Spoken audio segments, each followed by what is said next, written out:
établit un programme d'hygiène vitale, donc avec premièrement bien sûr l'alimentation, avec des restrictions ou au contraire avec des aliments qui vont revitaliser en fonction du bilan de vitalité. Ensuite, on va voir au niveau de l'exercice physique. Donc après, là aussi, il va falloir s'adapter en fonction du temps de la personne, de ses désirs aussi, parce qu'il faut en tenir compte. Si on dit à la personne, vous allez faire de la course à pied, puis la personne, ça ne la branche pas, eh ben, il va peut-être falloir faire de la marche à pied, peut-être simplement. Chacun fait en fonction de ses possibilités physiques, mais aussi au niveau du temps aussi, parce que bon, on vit dans une société où on court en permanence. Hein. Donc on pourra peut-être être amené à dire à la personne de descendre une station de métro, par exemple, à Paris avant. Bon, une station de RER, ça fait un peu long, hein, mais une station de métro, de monter les escaliers aussi au lieu de prendre l'escalator. Vous voyez, il y a plein de possibilités, ou alors d'aller se promener éventuellement dans un parc le samedi, le dimanche et autres.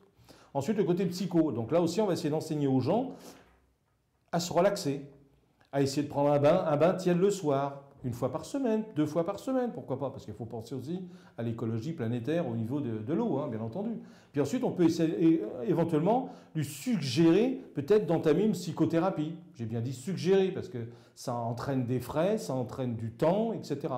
Alors moi, j'ai trouvé aussi une solution qui, à mon sens, est intermédiaire et qui peut permettre de libérer un petit peu, on va dire, tout ce contexte sentimental et puis émotionnel, c'est-à-dire de prendre des feuilles de papier quand il y a quelque chose qui commence à nous les gonfler, comme on dit vulgairement, okay, c'est prendre des feuilles de papier et on essaye d'écrire à la personne ce qu'on avait envie de lui exprimer, qu'on n'a pas pu lui exprimer. Pourquoi? Parce que y a des choses qu'on ne peut pas dire à l'autre, que ce soit professionnel ou familial, bien entendu. Hein, okay. Alors je précise tout de suite que le courrier, bien sûr, vous ne l'envoyez pas. Hein, parce que c'est assez problématique. Donc on écrit et on ne se préoccupe pas ni de la syntaxe, ni de la grammaire, ni quoi que ce soit.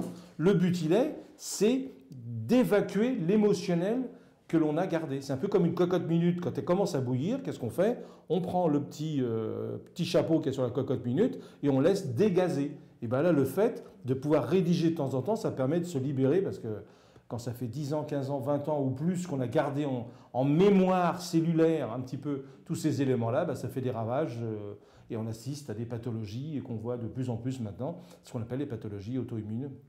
Et ça, on va en voir de plus en plus. Pourquoi? Parce que les gens sont enfermés dans un contexte à ce moment-là, on ne peut plus s'exprimer.